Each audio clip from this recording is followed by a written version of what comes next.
this was something that I kept saying yes to, but God kept saying no. There are lots of things that we don't see until we are young adults or even in adulthood that we're like, yeah, okay, this is not what I thought it was. So I think I'm finally ready to have this conversation, which is why I'm no longer pursuing being a doctor.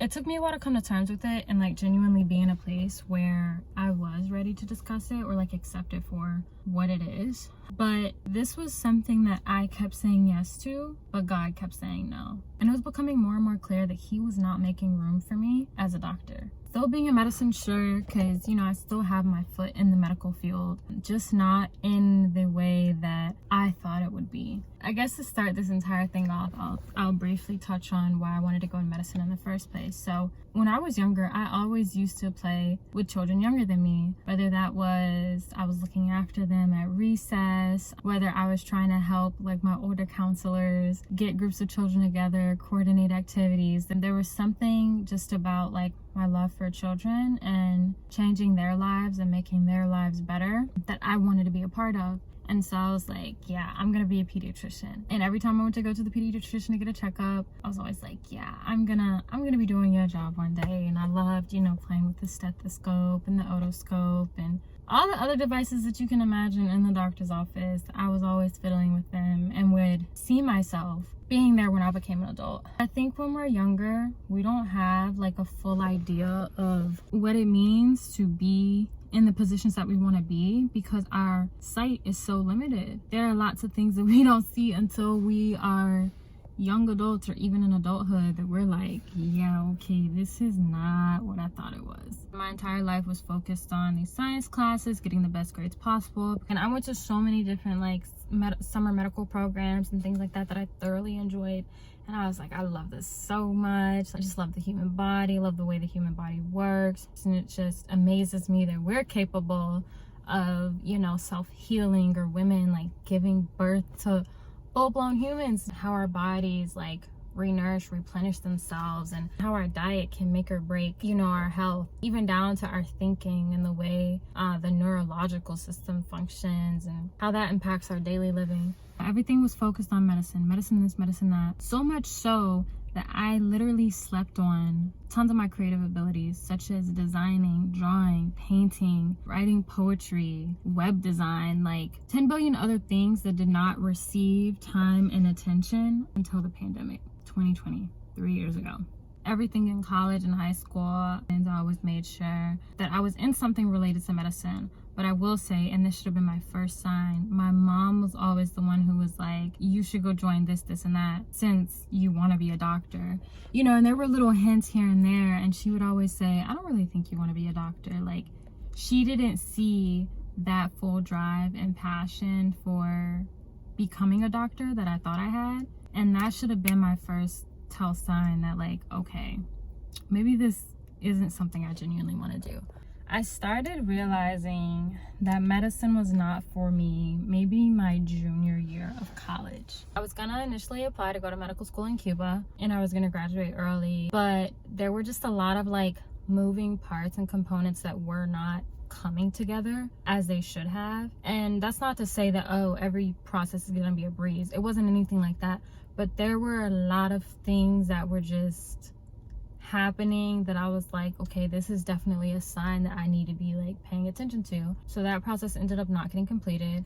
And then by the time I'm a senior, I'm applying to different fellowship programs, grad schools, more medical programs, anything that's going to benefit me in my pursuit of becoming a doctor. And that's going to help me and give me the skills that I need to finally apply for medical school. So I got into a fellowship program and I also was accepted into 2 grad schools. So I ended up choosing the fellowship program and it was absolutely lovely. I loved every bit of my experience that I had in the clinic, you know, patient interactions. Like sometimes it would be my fault that appointment times would run over because I was in there talking to patients and learning more about them and hearing about their lives. And sometimes it's just like people just need someone to talk to. And there were a few patients who mistook me to be the the doctor, and they were like, wow, I would have never imagined that you just started here, you know, just a couple weeks ago. I thought you've been here for years. I thought you were my doctor. And I was like, wow, like, those were very humbling experiences that I had,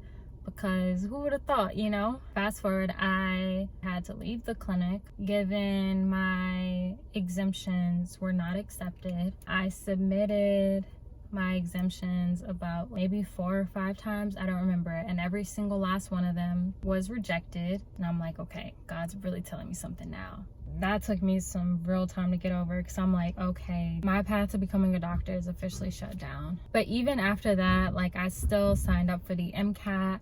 I got a fee waiver. In my time of not working, which was only for a month, I had no inkling desire to pick up the MCAT study books and study for them. And the only thing that I could hear in my mind was my mom when I was younger, I don't think you really want to be a doctor. But even when I was a fellow at the clinic, like, I was always exhausted just from exchanging and sharing so much energy with so many people a day. By the time the weekend came, like, I didn't want to edit any videos. I had no desire to do reflection table videos. Like, all of that was just gone.